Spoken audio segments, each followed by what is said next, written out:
and I come in to be a major part of Charity Water. So let's give a big hand to Mr. Scott Harris.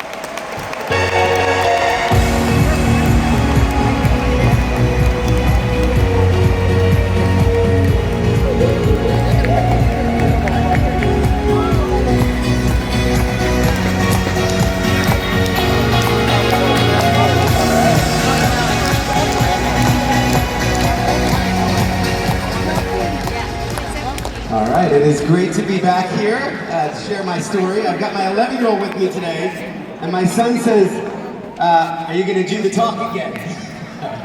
So, some of you have heard this before, but I know it's new. I kind of have one talk and one life story, and I'm excited to share and also share the impact that this extraordinary community has made. I'm going to start at the beginning. When I was 4, my mom almost died.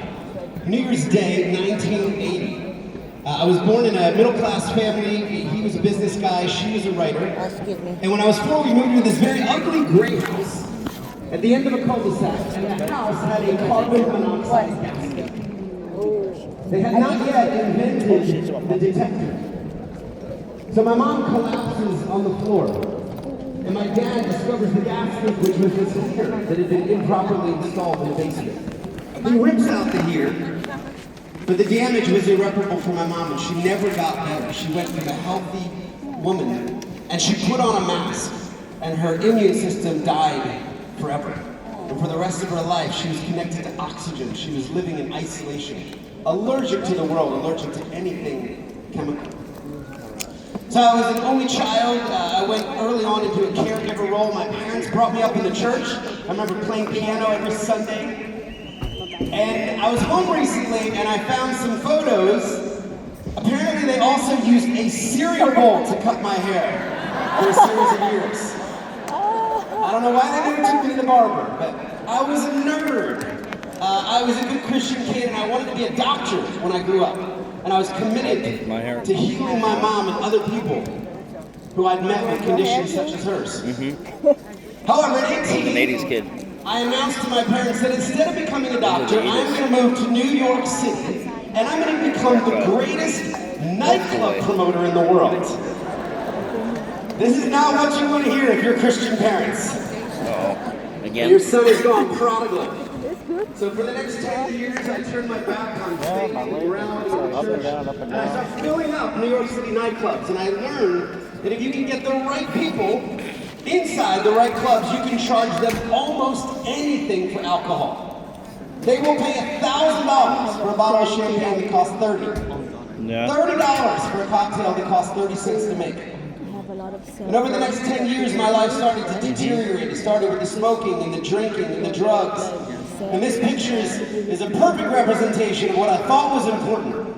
Sitting in a VIP room, flashing my Rolex watch, so the people thought I was important, that I had made it. I drove a BMW, I had a grand piano in my apartment, I flew to the right places for vacation.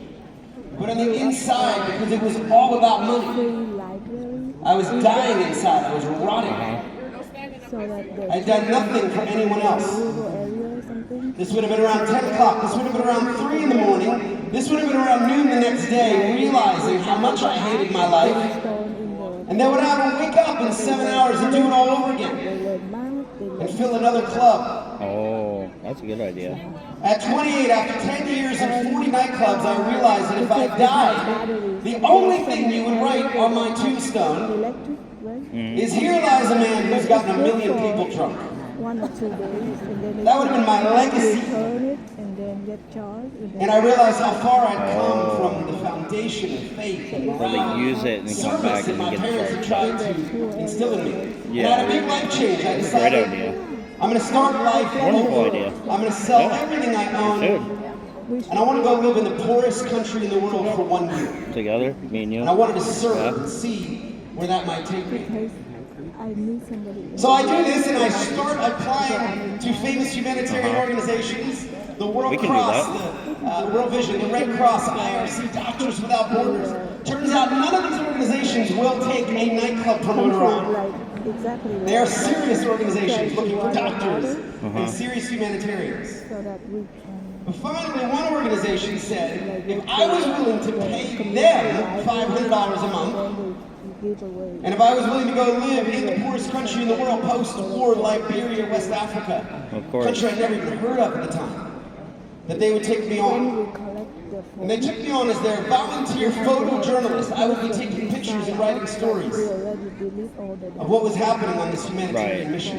liability. So I have an awful moment. I land in Liberia with 14,000 Be a great idea. United Nations keepers, and I decide, Every 2 years. after living on this 522-foot hospital ship, this was going to Yeah. be my new home This is all for the next to the 2 years. Some children, they I decided to go all in, to Take quit those- smoking, to we can never take touch that drugs phone again, to and never gamble use again, it to never look at pornography again, to try to take my life so far in the other right direction. here, And see where it would take me. home already. Yeah. Every That year. first week I met a man named Dr. Gary Parker, and just That's a like me, wonderful he idea. had heard of this We don't sell opportunity to it for serve. money. We just He was a distribute plastic and surgeon we in buy Northern California. all the And he signed up for 3 months Duolingo on the ship. Uh-huh. for them to learn. When I joined the mission, I found out he had been there 21 years. Help them to learn the He language. never went back to his plastic surgery practice. So He fell in love with using his hands to offer free surgery to people we who have couldn't a afford to system pay. like, Now, the country I found myself in was post-war. 14 years of war had just ended. It was shot up. password username. Couldn't take a picture without capturing bullet holes. People were living in bombed-out apartment buildings, in houses that were once beautiful but had been decimated by the war. Collect There was no electricity. There was no running water. There was no sewage system. so that we can buy. And there was one doctor for every 50,000 people Great living. idea. Yeah. Here in America, we have a doctor for every 300 of us.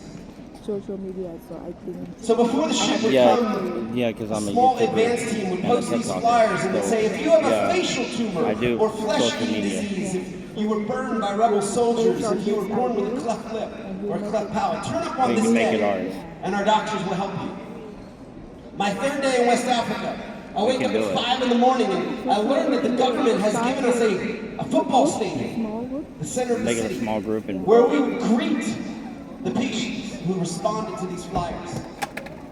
I knew we had 1,500 gotta stay in available contact. surgery slots. we gotta stay in contact too. And when I pulled up to the stadium early that morning, I took this picture. There were 5,000 people standing in the parking lot waiting for us to arrive.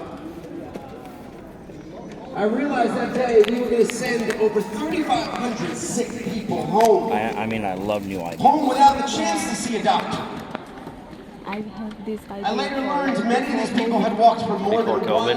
1 month with their children from neighboring countries, but they were too because far I back in also line. help some charity organizations. The first child in that line was a little boy named Alfred. Because nowadays the He was 14.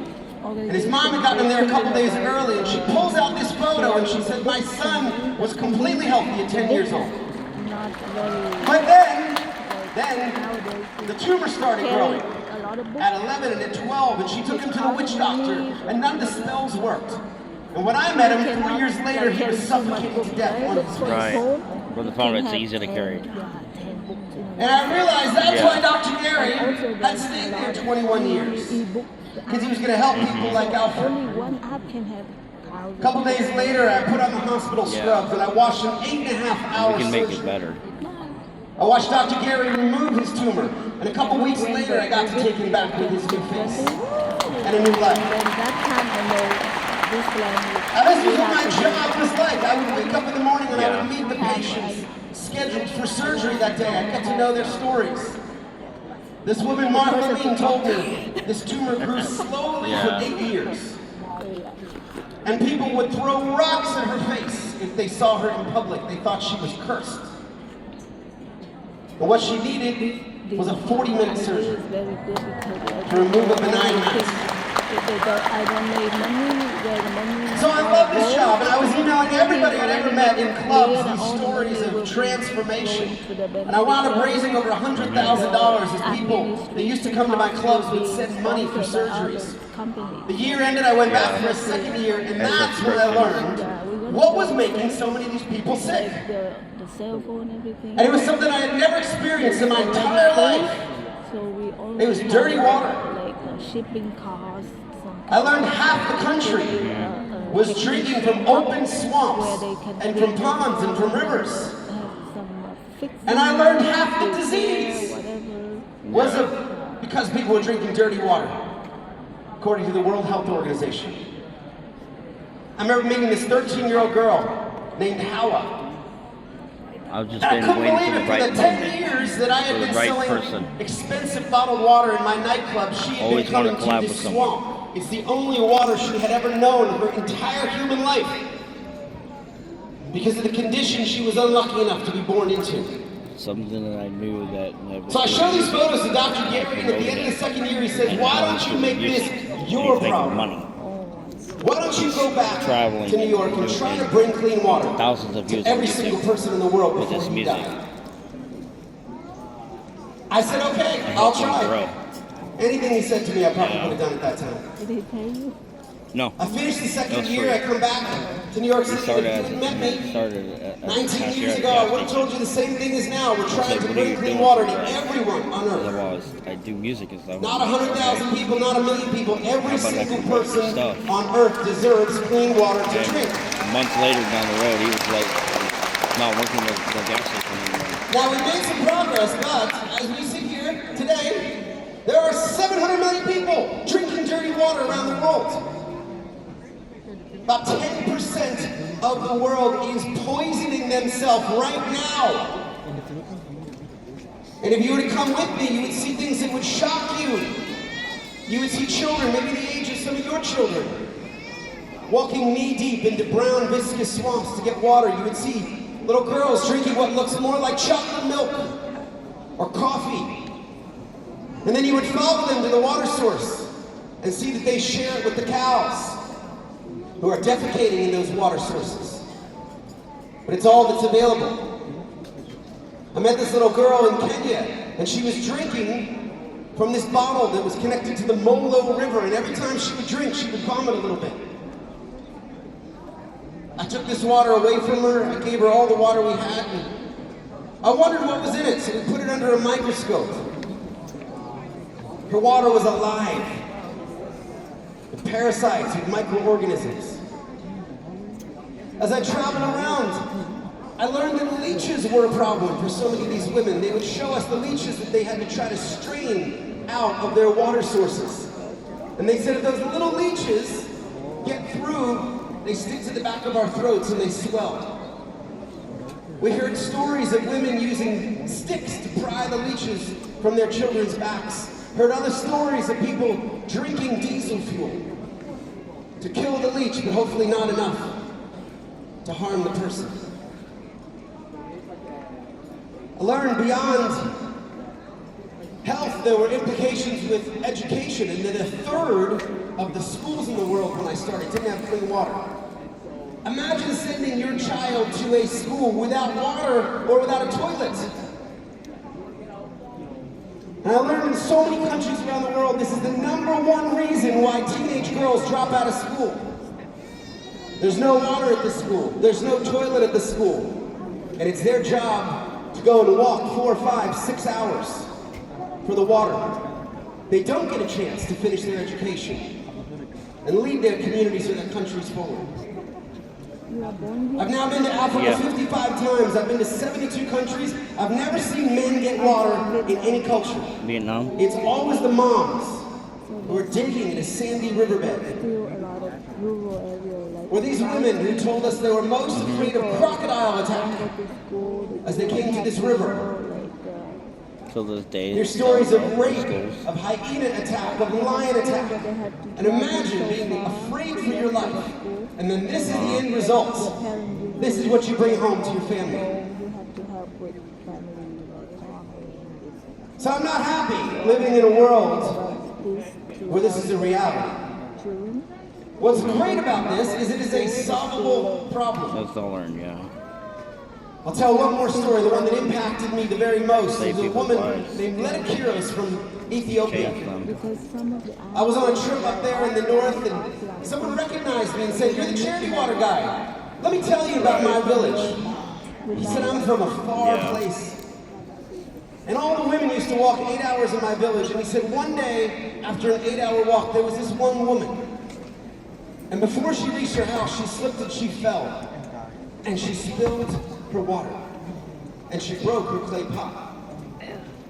And he said she didn't go back for more water. She took a rope and she hung herself from a tree in my village.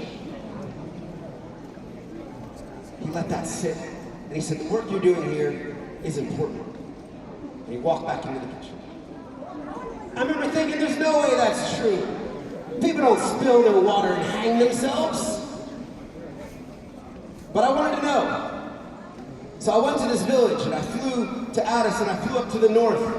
I drove 5 hours to where the road ended, and then I rented this donkey and a camel and I hiked 9 hours to reach the village of Maida. I pitched my tent next to the chief's house. And over the next week, I began to learn the story of Letakiros Hailu. I just can't I met believe her stuff is family still members. going on till this day. I met her best friend who years walked later. with her that day, who showed me the Yeah. clay pots and the rope. I learned that all they this used in to high use. school. She told me these pots had been upgraded to these yellow jerry cans. That was better. They were lighter. But they were still walking to the same place. All by book and paper. So we started the high of a plateau and we walk all the way down this ravine. And as we reach the bottom, we see other people got there first. And there was a This brings me more to 4-hour life, wait too. for water. This little seepage of water trickling out of the rock. They took me to the church where her service, funeral service, they said she was well loved. Thousands of people came out. And then on the last day, they said, do you want to see the tree where we found her body? And they took me to the grave, this pile of rocks, and then to the tree. And what I didn't know until I went there was that she was 13 years old when she killed herself. Oh my God. This was not someone towards the end of her life. It was a 13-year-old girl. And her best friend said, you know why I think she did it? Shame. Her clumsiness had let her family down. She had destroyed the clay pot, which was a valuable asset. And her family would go without water that day. And her friend said it might have just been too much for her.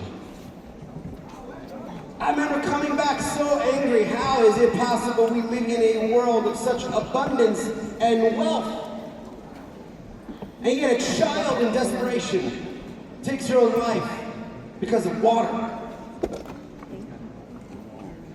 It's a solvable problem down to the last human on earth. There is not a single person alive right now who we don't know how to get clean water. Not a single person. We are not scratching our heads looking for a breakthrough. We don't need a technology breakthrough. We don't need a medical breakthrough. We just haven't put the will together. We haven't built the movement. We haven't put the capital together. But a lot of different things work in a lot of different environments. Sometimes you can drill a well. Sometimes you can harvest the rain. You can filter water. We use about 10 technologies now across 29 countries. Often it is as simple as bringing in about $1 million of drilling equipment. Oh, all that for popcorn? Bringing in skilled teams of local hydrogeologists There goes that who popcorn. know how to find the water. And when you drill That'd be a sad moment, huh? 150 feet deep, it almost seems too simple to see clean water shoot out of the ground. Where hundreds of people were living on top of this asset, but didn't have the $10,000 to access it.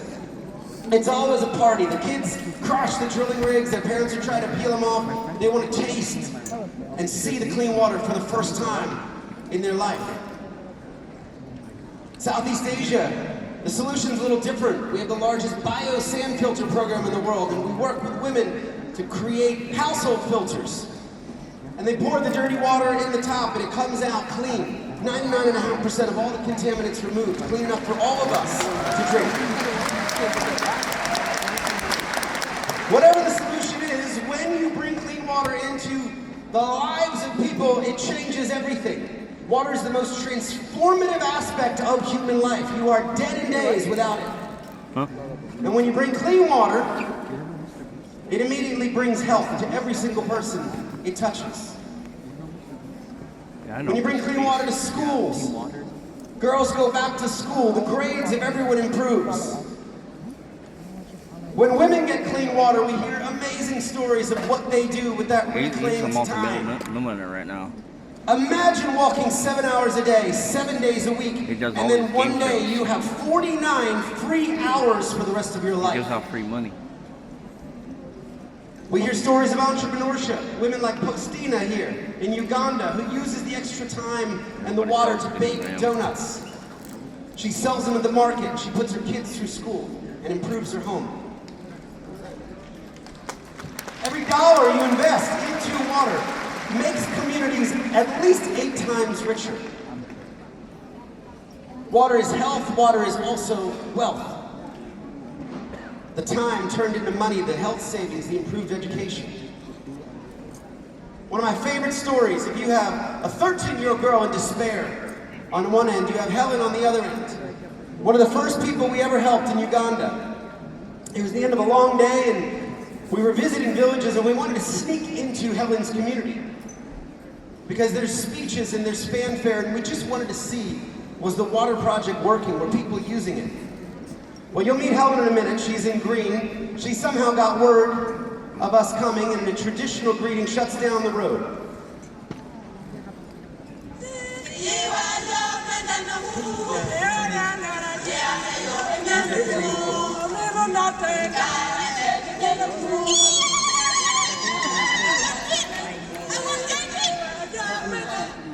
Those of you from Africa or have been, you know, this is a very traditional greeting. So this lasts about an hour. The celebrations and the gifts. And then we sat with Helen quietly and we said, how is your life different now?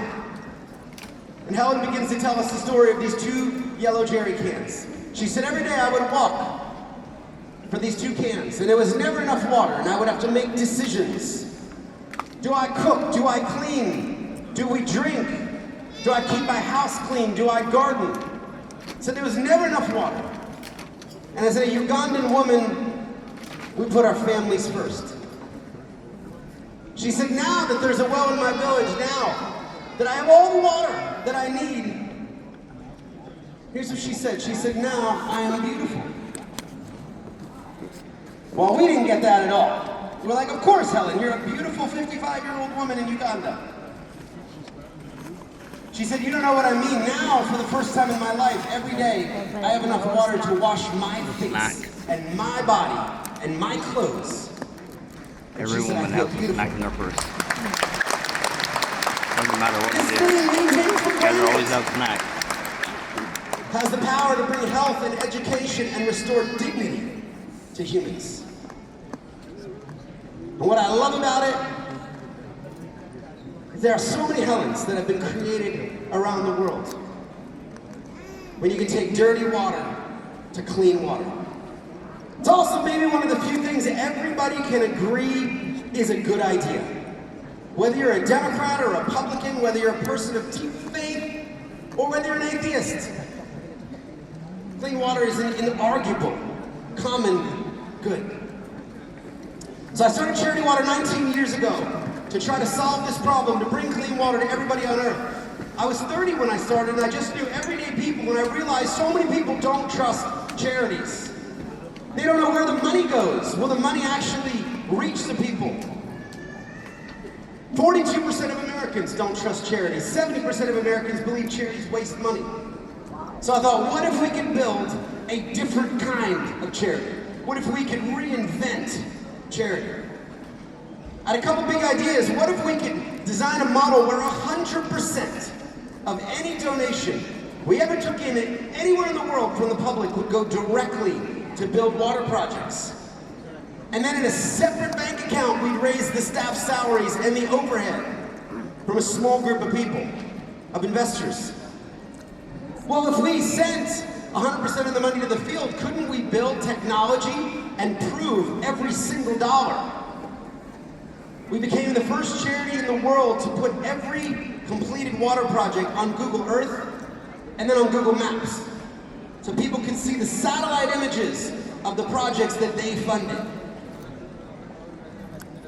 The third pillar was just a belief that for the work to be culturally appropriate, for it to be sustainable, it had to be led by the locals in each of these countries.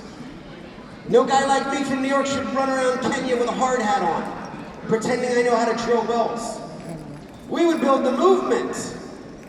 We would get people to generously give, and then thousands of local jobs would be created, and they would lead their communities and countries forward. They would get the credit. So we put all this together. I'm a little embarrassed to say the best idea I had to start Charity Water 19 years ago was to throw myself a birthday party in a nightclub.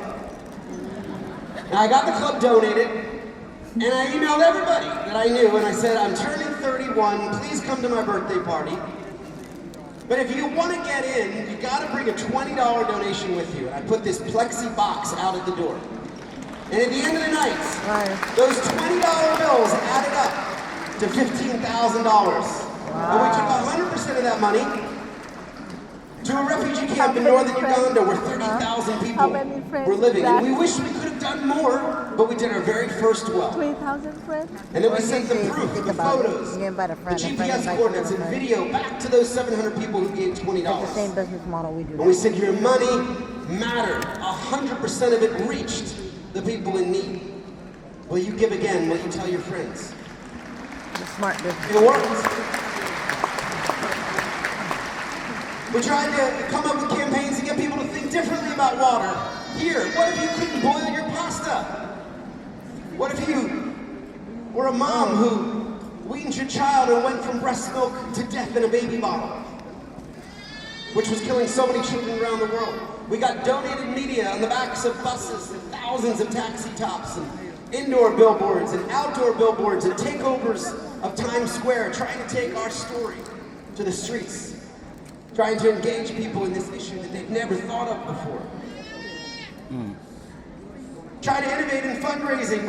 We did campaigns where we'd lay out all the materials that go into a $10,000 well. So we'd say to somebody, you write a $10,000 check, you put that on your American Express.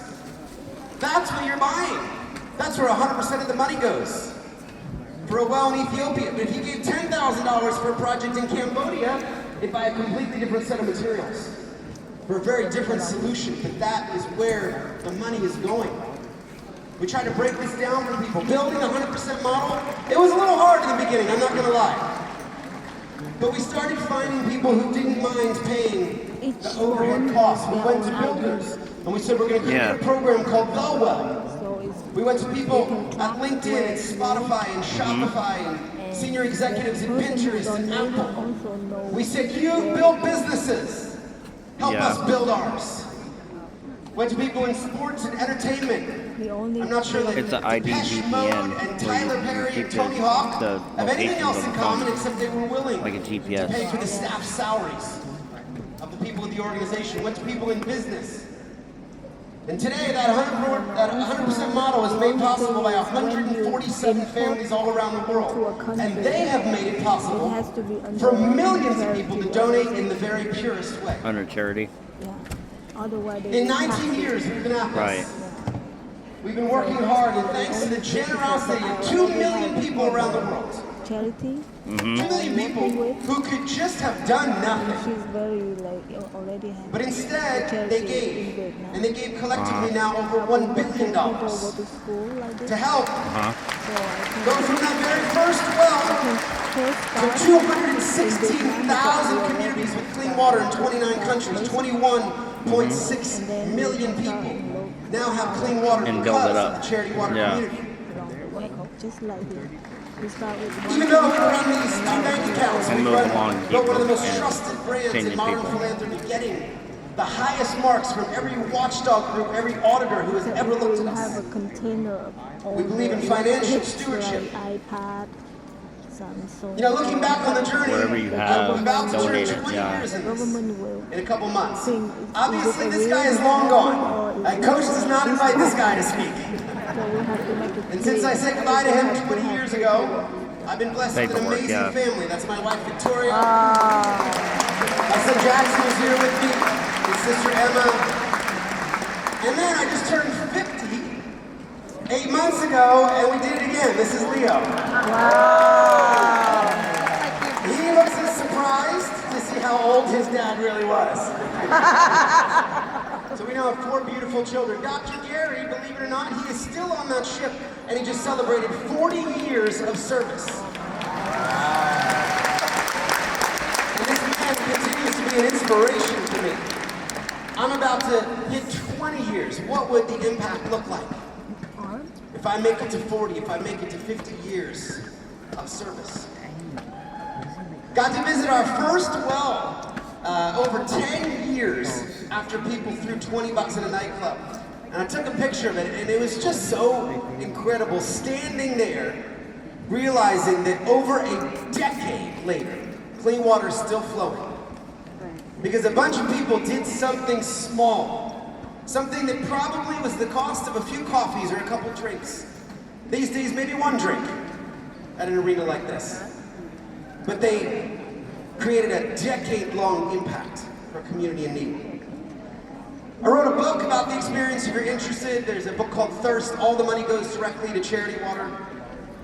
But really, as we look ahead, 21 million people. You know, it's a start.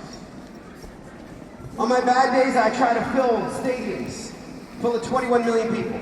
This arena here, you would need to build over 1,200 arenas at capacity to capture 20 million people. But we spend 99% of our time thinking about how little we have done in the face of the problem. About 1/30th of the work that needs to be done. 3%, I didn't sign up to solve 3% of the world's problem. So I hope we're at the very beginning of this journey. And the greatest impact is ahead if we stay the course. We must go faster. I was in London a couple weeks ago, and I got to speak at a conference with one of the Artemis astronauts. You know, we humans are amazing. We have built machines that can take people around the moon and bring them safely back. Y'all know Mars, right? We have spent over $12 billion looking for water on Mars. And as we go up, we look down at a planet where 10% of the people are drinking dirty water every day. We know how to solve hard problems. But just having chosen, we haven't built the will to solve this one. I would like us to get clean water for people on Earth before we colonize Mars.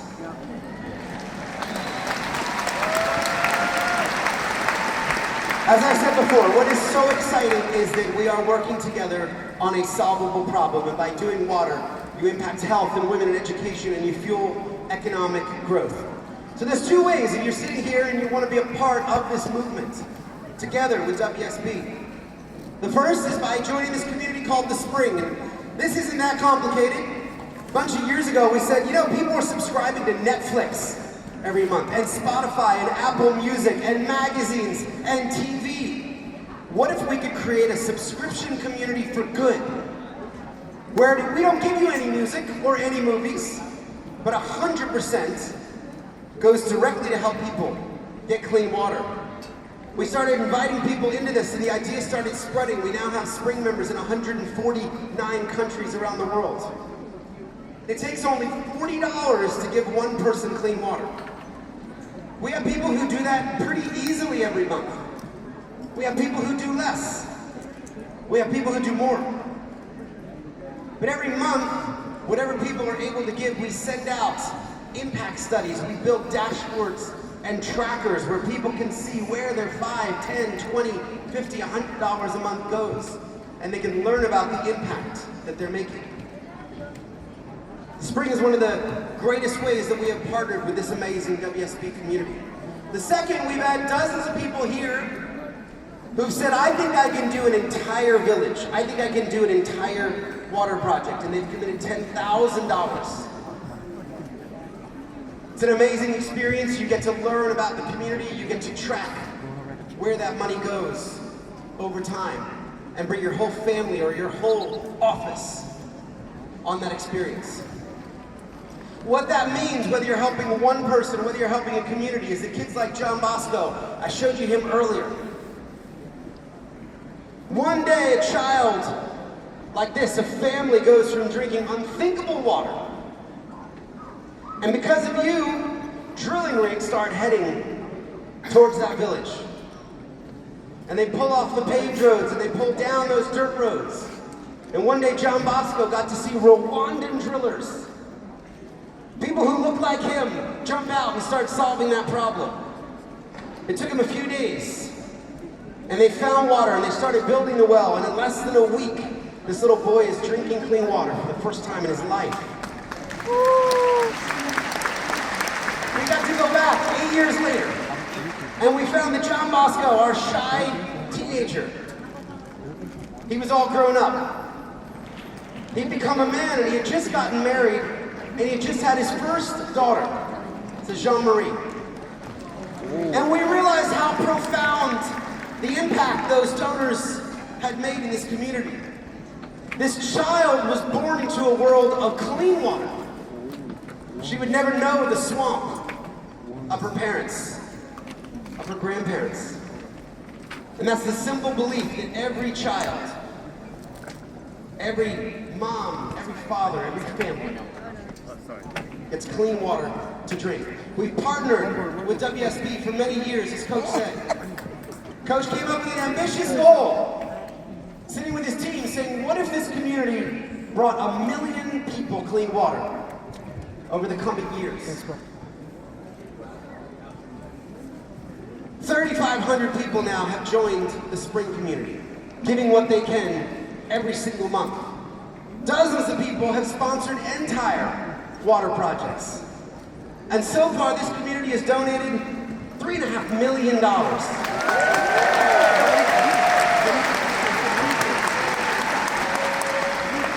But it's not about the money, it's about the people who have been helped and the impact now across 16 countries where WSB is reaching people every single day with clean water, as well as financial literacy.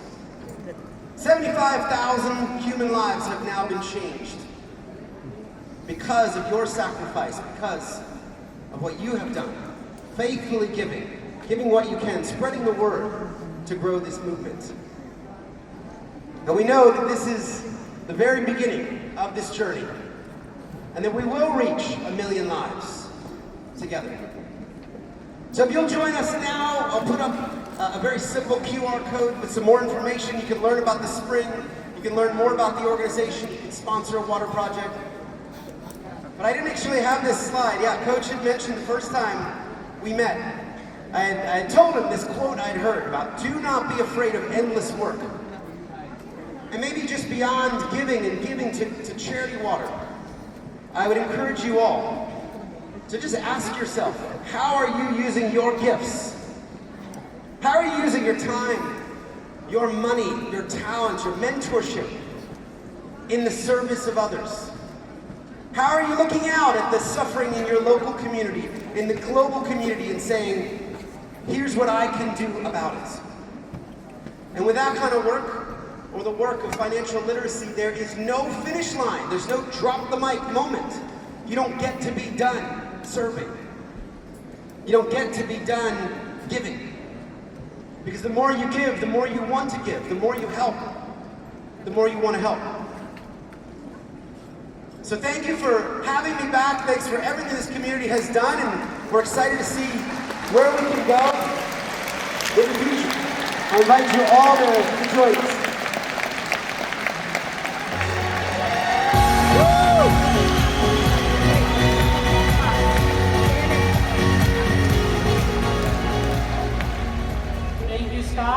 Thank you so much, and what we want to do right now is, first of all, we're going to keep the barcode on the screen, and if you can become part of the Spring, our goal as WSB is to have 10,000 people from WSB be part of the Spring and donate every single month. You heard that $40 helps one person with clean water. If you can do $40 a month, but you can go down as low as $10, whatever fits your budget. But what I want to do right now, since I have Scott, Jackson, and Coach on stage, we want to be able to recognize, now that we've been working together with Charity Water for a little bit over 5 years, we want to recognize the top people in WSB that have individually contributed to Charity Water. So we have some recognition, and we can pull that up, please. And everybody, please, help me congratulate and recognize the people that give back to people that deserve or that are more in need than us, all right? So come on, go ahead and please stand up. And can I have the recognition, please? We're going to recognize the top 25 Charity Water donators, okay? So, next slide, go ahead and take it for me. At number 25, thank you so much to Franz Chavez from Edmonton. Number 24, thank you Lucy Kai from Maryland for donating. We have an award too, so please give us the award and then join us and stay on stage. We already have whole system builder. Number 23, Victor We Leon already have from whole system Gulfstream. builder. Thank you so Location much. where Number we can 22, Nita Dalal from Atlanta Financial Center. donate Number to this 21, location. Mark Quinn. Yeah. Alright. Thank you so much. Number 20, we have, Frank, stay on stage with us. Yes. Number 20, Apex leader, Norman Galanto. Number 19, from Philly, Beside this JP business, we Wu. have other Number 18, from Mountain Valley Financial There's a Center, Michelle Hall. Number 17, Social media. Number 16, from Chicago, Neil Rosal. Number 15, one of our fastest fielders, Melissa Magala. Number 14, G. Liu from Christine Dye Team. And also number Instagram. 13, Laura Wayne. Instagram, And Twitter. number 12, Christine Dye herself. Number 12, 13, 14, all from one team. And here, the young generous, number 11, Simon Wu. Yeah. We have number 10. Thank you so much. Number 9. Edie Butler from Number 8. We have Victoria Nolan. I barely use my Snapchat. I barely use my Snapchat. But I use Facebook, YouTube, Twitter, and TikTok.